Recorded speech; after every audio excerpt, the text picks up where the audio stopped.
Hola, ¿qué tal? Vamos con este vídeo sobre de cómo es y dónde se encuentra el más allá. Nuestra imagen clásica de la física quedó notablemente desfigurada cuando Planck, Einstein y otros socavaron los cimientos sobre los que habíamos construido conceptos ochocentistas más ilusorios e ingenuos que reales. Y la cosa no quedará ahí, ya que mucho nos tememos que de seguir como van las investigaciones, hasta esos sabios tan universales pronto quedarán desfasados por los equipos de científicos actuales, que utilizan técnicas y procedimientos jamás soñados por aquellos. La evolución es irreversible.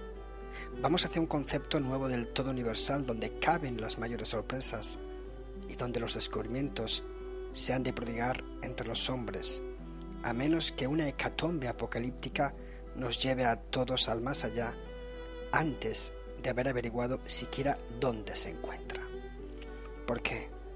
¿Dónde está el más allá? ¿Dentro o fuera de nuestro universo físico?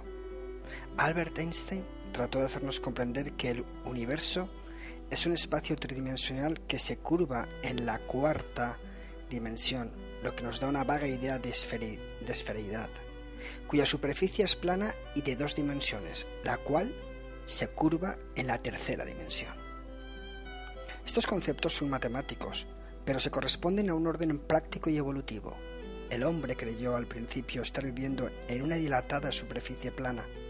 Se habituó a ello, pero luego comprendió que eso no explica los fenómenos que observaban alrededor y formuló otra hipótesis. De 2 dimensiones pasó a 3 y de 3 tratamos de imaginarnos la cuarta. Lo malo que tiene la cuarta dimensión es que el cerebro no lo concibe y ello es un engorro para tratar de explicarla. Pero poseemos nuevos datos científicos para explicar el universo, al que se le concede un radio de curvatura de unos 14.000 millones de años luz. Por tanto, ni es infinitamente grande ni ocupa al parecer todo el espacio cósmico. ¿Cabe suponer que existen otros universos como el nuestro? Es posible. La imaginación da mucho de sí, y puestos a echarle ceros a cualquier cifra, podemos añadirle 100 o 1000 ceros a esos 14.000 millones de años luz. ¿Quién nos va a demostrar lo contrario si los telescopios más potentes no han alcanzado ni la milésima parte de esas colosales distancias? Pero pongamos un límite a nuestra imaginación, porque todo ha de tener límite, ¿o no? ¿Cabe, pues, imaginar que el más allá se encuentra fuera de lo que hemos dado en llamar universo tridimensional? Y puestos a creer, ¿cabe suponer a su vez que nuestro hipotético más allá se encuentra físicamente fuera del ámbito que consideramos como universo físico? En más de una ocasión hemos leído y hasta escrito personalmente que el cielo al que van las almas buenas se encuentra en otra dimensión distinta que bien podría ser la cuarta, la quinta, la sexta. ¿No se acabarían nunca estas dimensiones? Hemos supuesto que incapaces de concebir la cuarta dimensión, eso se ajusta plenamente al concepto vago, confuso, incierto e inseguro de lo que por fuerza ha de ser distinto de nuestra tercera dimensión. Y si recogemos los ecos ya enumerados como el de Robert Armstrong o Michael Belin, o el de los parapsíquicos de la Society for Physical Research de Londres, inexcusablemente hemos de admitir que aquello es distinto. No hay palabras para expresarlo.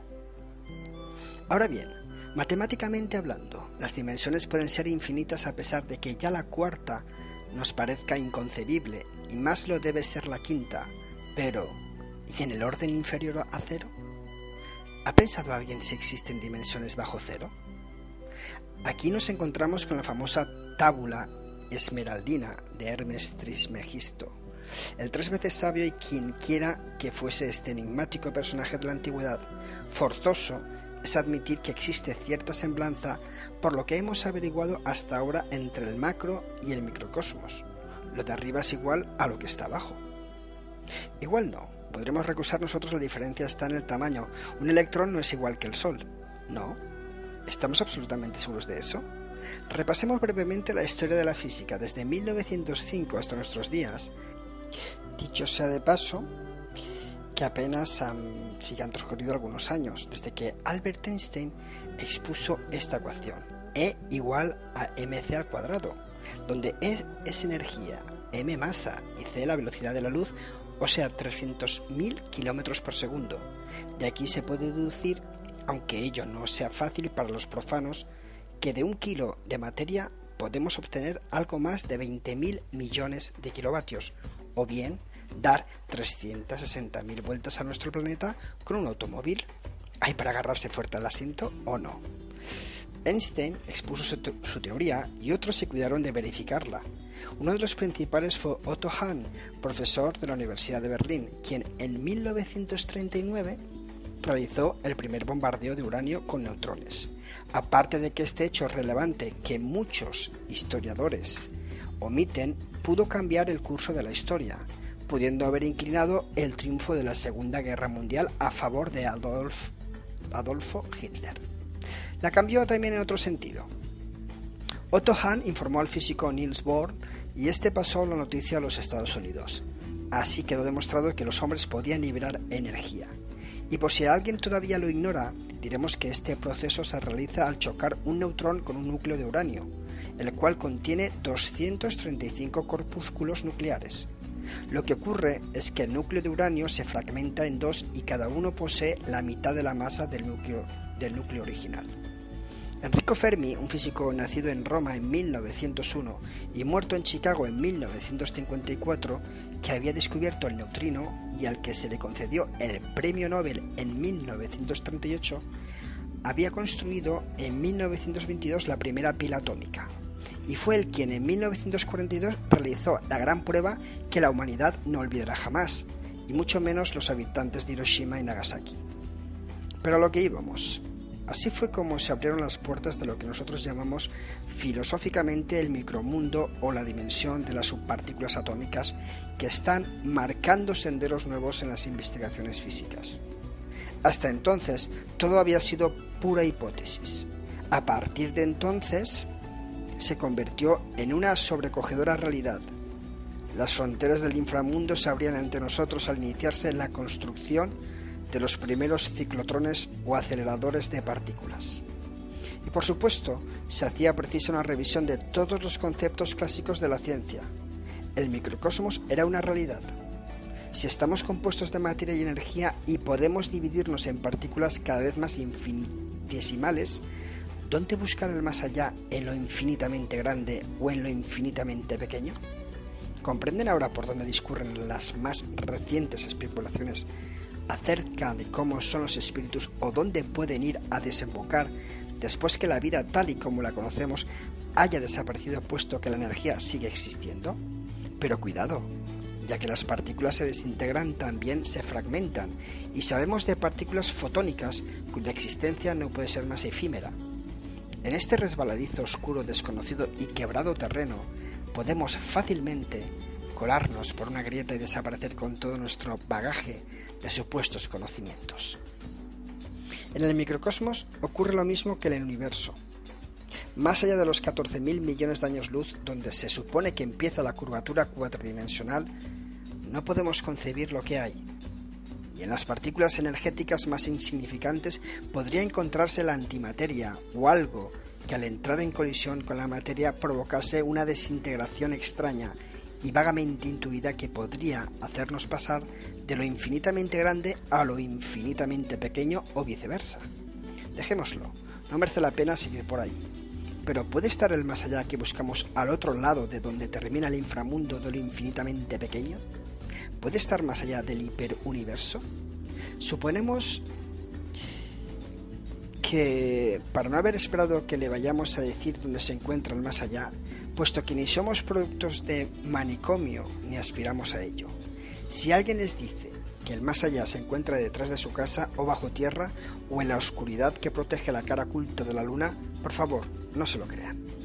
Insistimos en que no podemos saber dónde está ese supuesto lugar, pero estamos convencidos de que ha de hallarse en alguna parte, aunque nuestra mente no esté aún facultada para comprender esta verdad metafísica. Y sin embargo, el Antiguo Testamento dice que en aquel tiempo había gigantes en la tierra. ¿Gigantes? Hombres montaña, moles de carne y hueso, como atestiguan los restos fósiles hallados en Chocobutien. Esta cuestión del gigantismo, como ya dijimos en la primera parte, ha sido estudiada por el Dr. Cho Lee en la Universidad de Berkeley, y todo consiste en la mayor o menor segregación de la glándula hipófisis, que se encuentra en la base del cráneo llamada silla turca. Esta glándula produce las hormonas gonadotropas, las oxitocinas y las antidiuréticas. Como consecuencia de un defectuoso funcionamiento de la hipófisis, se puede producir el gigantismo, la enfermedad de Cushing o el infantilismo.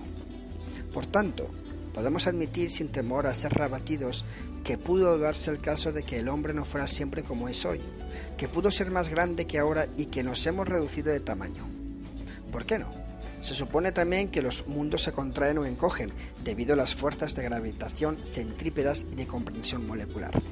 No es por tanto ningún disparate admitir que en otro tiempo, muy lejano sin duda, todo era de mayor tamaño que ahora. Se supone también que la separación entre los planetas y astros también están en proporción a la que existe entre los elementos que componen los átomos y que la distancia entre un protón y un electrón es equivalente a la que existe entre el Sol y los planetas que lo orbitan.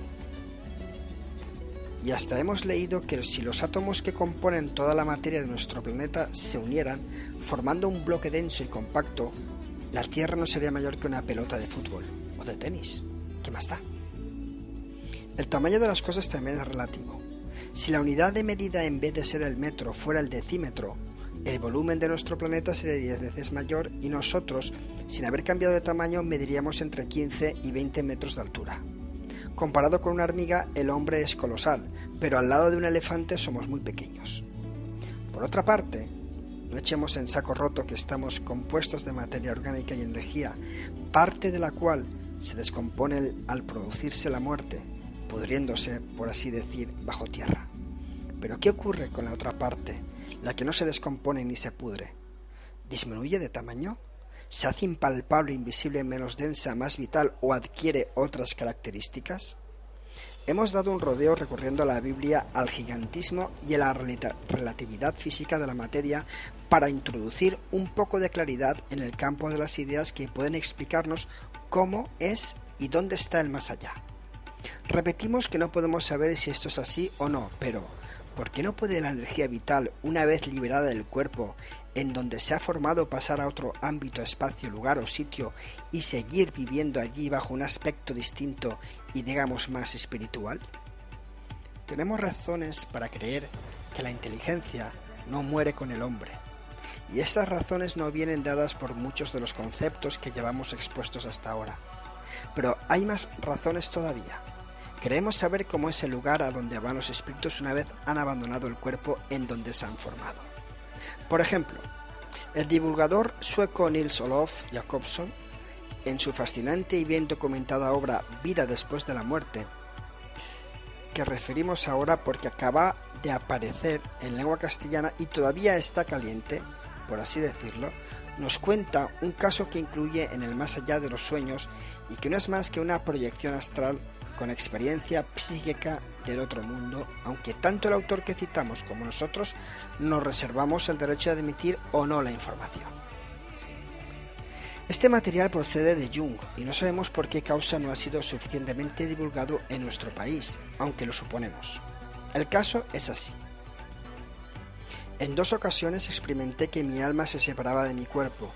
La primera vez trabajaba yo en un restaurante, me herí en una mano y me desmayé. Entonces, cuando mi cuerpo estaba tendido en el suelo, noté que estaba viajando por el espacio. Entré en una casa blanca, donde reinaba una radiante atmósfera de felicidad. Salió a mi encuentro una densa multitud de seres luminosos, muy bellos, entre ellos mi madre, muerta hacía poco. «Oh, ven aquí, podrás estar con nosotros», oí que me decían. Entonces oí que una voz severa exclamaba: «Todavía no». Me hablaba desde el espacio o lo que fuera. Me sentí expulsada de aquel maravilloso lugar y me desperté en mi cuerpo físico.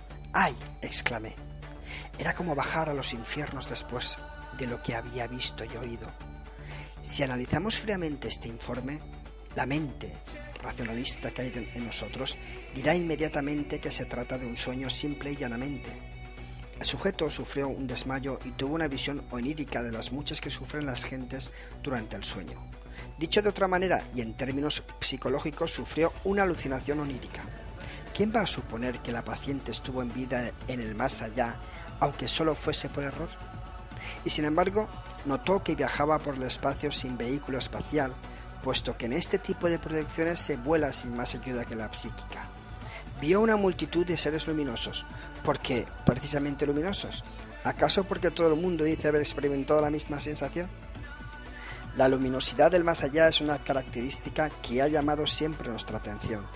Como bien hemos manifestado, y la física cuántica nos habla de fotones para explicar el origen de la luz, corpúsculos radiantes que son emitidos o absorbidos por un cuerpo, según nos demostró Max Planck, y que se trasladan a la velocidad de 300.000 km por segundo, pero que no sabemos qué tipo de ondulación producen en sí mismos, ya que parece que esta velocidad es mucho mayor, como es el ejemplo del individuo que va en bicicleta a 10 o 20 km por hora dentro de un tren en marcha.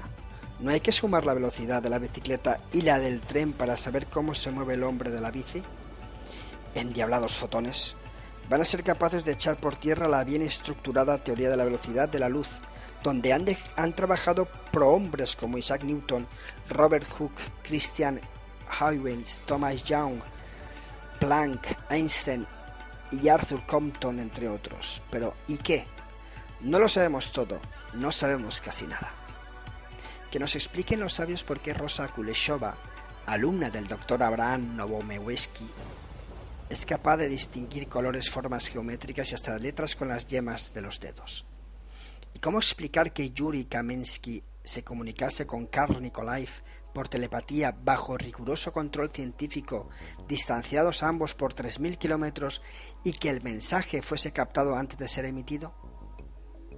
Las ciencias parapsicológicas no hacen más que pronunciar sus primeros balbuceos, pero los físicos empiezan a agitarse con inquietud en sus asientos porque muchas de las teóricas clásicas, inamovibles, empiezan a tambalearse. Y de seguir así, las cosas serán preciso desconfiar hasta de nuestra propia sombra. ¿Dónde queda el bien estructurado racionalismo de Descartes, Spinoza o Malebranche? ¿Habremos de dar sus libros a nuestros hijos para que practiquen con ellos la papiroflexia, o los hacemos pasta susceptible de ser convertida en papel higiénico? ¿Qué somos, excesivamente duros y despiadados?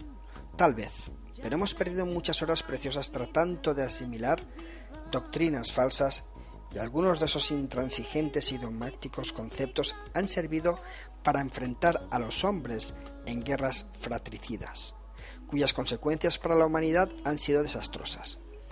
¿Quién no está con nos, está contra nos?, se gritó desde muchos púlpitos, y a causa de ello las hogueras del resentimiento se vieron avivadas por la materia orgánica y combustible de los cuerpos de los herejes como Giordano Bruno. Esto es historia ya, simple historia, de la que se puede sacar más punta que a un lápiz de 9 lenguas. Pero si a más de un sabio con poderes absolutos no se le hubieran admitido sus teorías, posiblemente la historia del hombre sería otra. Los miembros de la Society for Physical Research, entre los que ahora sabemos que se encontraba un tal Hornell Hart, y no crean que ahora cambiamos de tema para apaciguar nuestras justas iras, estudiaron numerosos casos de apariciones y proyecciones astrales, y los resultados obtenidos dejaron la razonable duda de que, por causas todavía incomprendidas, algunos seres supranormales pueden comunicarse con el más allá. Los intransigentes de siempre alegan que esto es falso, que no se han demostrado absolutamente nada y que todos los fenómenos investigados, incluso los más incomprensibles, son fruto de la imaginación calenturienta de visionarios, alucinados o esquizofrénicos. Es algo así como la discusión entre hinchas de dos clubes de fútbol de primera división. Los que perdieron el último encuentro dicen que se les robó el partido, y los que ganaron afirman que jugaron mejor. Nadie quiere dar su brazo a torcer. Todo el mundo declara tener razón, todos poseen la verdad, aunque unos digan lo contrario que otros. Hornell Hart el miembro de la Society for Physical Research, a quien nos hemos referido, estudió nada menos que 160 casos de apariciones y las dividió en 5 grupos. En el primero incluyó a las personas que llevaban muertas 12 horas como mínimo, sumó 38 casos. En segundo lugar, agrupó a las que llevaban muertas menos de 12 horas y sumó 22 casos. En el tercer grupo, incluyó las apariciones que se produjeron en el momento o muy próximo a él, de la muerte. Su número fue de 44. En cuarto término, agrupó a los aparecidos que carecían de recuerdos de su experiencia en el más allá. Contabilizó 36 casos. Y por último, contó 28 casos de individuos que narraban un recuerdo de su experiencia extracorporal. Por su parte, Louis Green, en el laboratorio de Durham, seleccionó 825 casos de alucinaciones.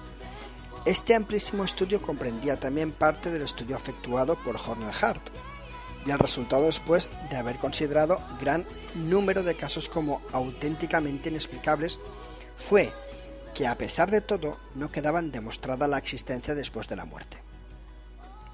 Nosotros sabemos que Jesucristo resucitó a Lázaro y a la hija de Jairo. Sabemos que la muerte se ha extendido por numerosos individuos cuyas constantes vitales habían desaparecido, pero que por las razones que sean han vuelto a la vida. La explicación a este misterio solo puede llegarnos a través de los fenómenos supranormales. Sin embargo, hay quien ha tratado de explicarlos con argumentos literarios. Mika Waltari, autor de Marco, el romano,